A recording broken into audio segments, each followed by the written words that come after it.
Olá, seja bem-vindo ao canal Roberto Bonacci, um canal dedicado à ciência e tecnologia na área de engenharia mecânica. Hoje, venho com mais um episódio da série de metalurgia da soldagem e falarei a respeito do efeito da excitação externa no crescimento dos grãos de sua poça de fusão. Então vamos lá.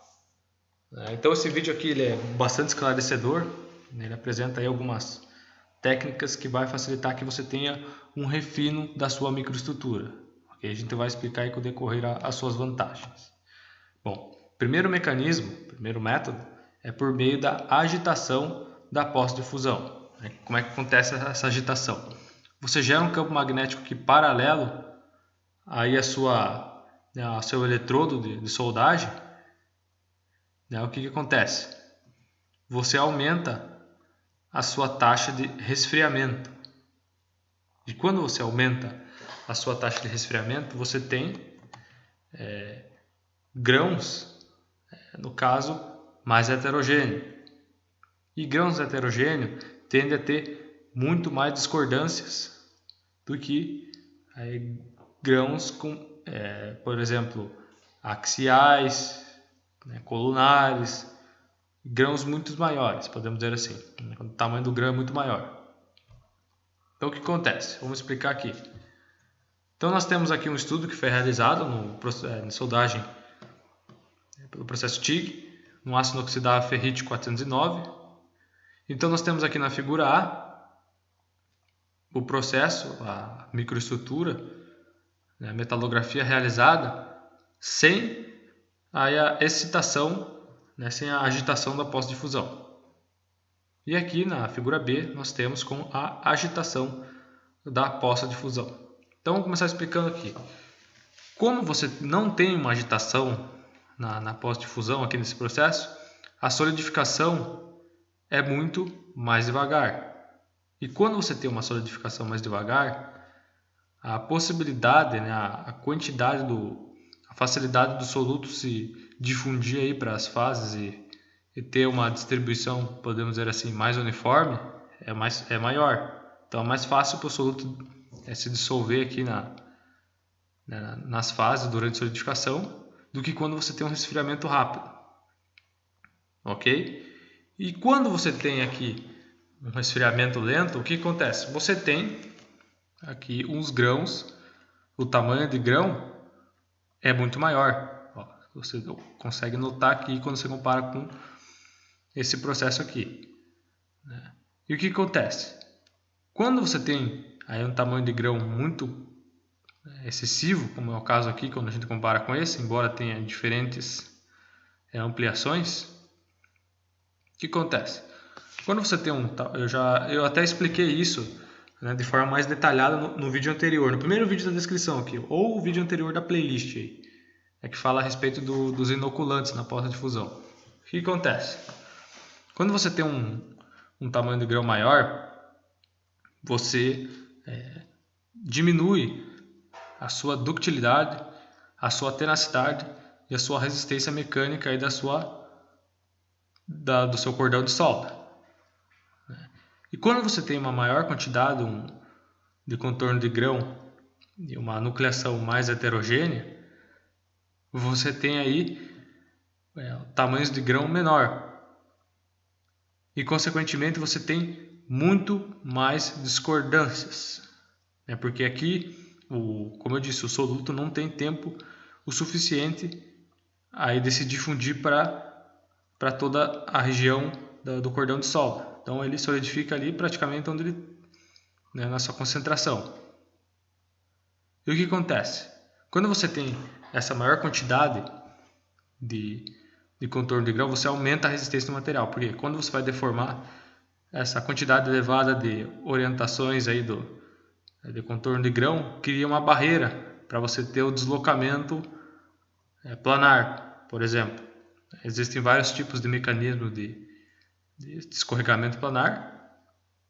Nós temos aí o por meio de mácula, e tem vários outros, mas aqui que é o de interesse nosso é o por meio do escorregamento planar.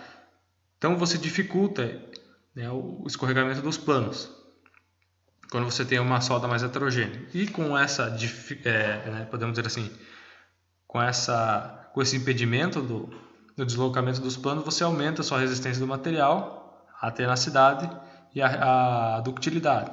Você tem uma capacidade maior de deformar ele, ok? Então aqui a gente pode ver que quando você agita aqui a sua pós-difusão, a velocidade aumenta, né? Para resumir, então a velocidade aumenta, a taxa de solidificação aumenta e você tem esse tipo de característica de microestrutura, ok? É importante também para você que está assistindo o vídeo, qualquer dúvida que você tiver, deixe nos comentários aí que eu respondo, né? Às vezes alguma coisa fica difícil para entender, mas esse é o objetivo nosso aqui de fazer você entender, óbvio. Ok? Então, outra maneira é por meio da oscilação do arco. E como que seria a oscilação do arco? Bom, pode ser por meio de uma sonda magnética ou através aí da alteração no percurso aí de soldagem, por exemplo. Não fazer, por exemplo, numa soldagem unidirecional. Você faz, por exemplo, aquele movimento de círculos, né, zigue-zague, né, por meio da onda quadrada, né, nesse sentido aqui, né, acompanhando aqui o mouse. Então, você que já estudou um pouquinho de soldagem, você vê lá que tem aquelas diversas técnicas de aplicação. E para que serve? Justamente aqui, ó, porque quando você aumenta a vibração, a amplitude do seu arco, o que acontece? Você diminui o tamanho de grão. E você diminuindo o tamanho de grão, o que acontece?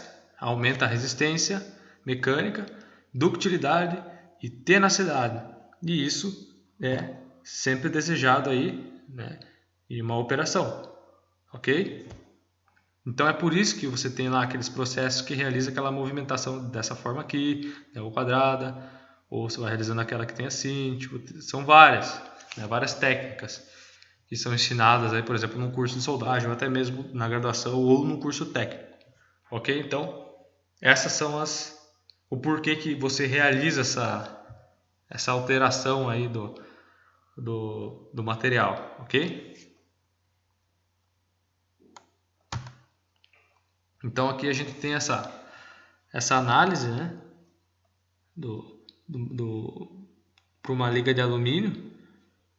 Então aqui nós temos na figura A uma liga alumínio 2014 e aqui nós temos aqui para uma liga 5052 de alumínio. Então aqui você pode analisar, ó, a diferença, né, da operação. Então você foi realizando aqui esse movimento de soldagem, né? E aí você tem você pode ver que o percurso do arco, você altera essa orientação e aumenta muito mais a resistência, ok? Então aqui são dois exemplos, né? São aqui no caso com percursos diferentes percorrido, né? Mas e com ligas de alumínio distintas. Então você pode ver que quando você tem essa alteração, você aumenta a quantidade de discordância e altera as direções de solidificação da sua pós-difusão. E isso aqui aumenta a resistência, porque para você ter um escorregamento planar aqui, você tem essas discordâncias aqui, ok? E a terceira técnica utilizada é a pulsação do arco. Como é que funciona a pulsação do arco? Já ouviram falar lá da onda quadrada, que fala na soldagem? Então você tem lá uma onda que ela sobe até um pico, baixa aqui. E o que acontece quando você tem aquela onda quadrada, né, durante a soldagem? Quando você está aqui em cima, você tem a energia de entrada máxima transmitida para a pós-difusão. Beleza? Aqui numa onda quadrada. Imagina aqui, ó. Faltou a imagem aqui para mim, mas beleza. Acho que dá para você... que a imaginação também faz parte do aprendizado, né? Então, você coloca aqui, né? Quando a onda quadrada da sua fonte está aqui no pico, você tem energia máxima, né? Energia de entrada máxima. Quando ela está aqui embaixo, é zero. Você não está transmitindo energia durante o ciclo. Claro que é um ciclo muito rápido, né? Não é visível para a gente durante a soldagem. E aí o que acontece? Quando você está aqui embaixo, você resfria a sua pós-difusão mais rápido e novamente aquele pico sobe, você esquenta, desce, né? Você reduz a energia, chega no zero, esfria. Então você tem essa oscilação, e com essa oscilação aqui, quando você vai provocando, né, tipo, é como se fosse, né, uma análise aqui meio que esdrúxula, tipo um tiro, né? Você dá um tiro aqui, por exemplo, abre o arco, tem essa solidificação. Daí você vai ter o outro, vai ter dessa forma aqui, né? Vai solidificar aqui. Daí o outro vai solidificando assim. Então você vai tendo, é como se fosse aí o bombardeamento dos elétrons abrindo o arco, faz com que você tenha essa característica aqui durante a solidificação, né? Devido a essa variação na onda quadrada. Beleza? Só relembrando aqui que é a análise da liga de alumínio 661. E nós temos aqui por último a nucleação superficial estimulada. No vídeo aqui na descrição também eu falo dos tipos de nucleação, né? O que acontece? Aqui, você adiciona aí o seu gás de proteção, por exemplo, no processo de soldagem TIG, né? Você adiciona um gás a baixa temperatura e ele faz com que você esfrie a sua poça de fusão. E lembra lá, e quando eu digo lá a respeito da nucleação superficial, você inicia a nucleação na parte de cima da poça de fusão quando você tem um rápido resfriamento.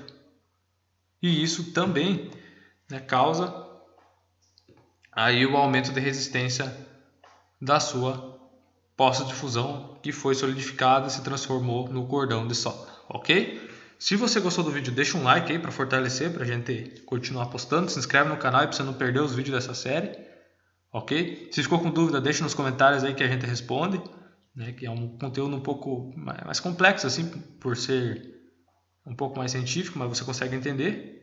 E até o próximo vídeo.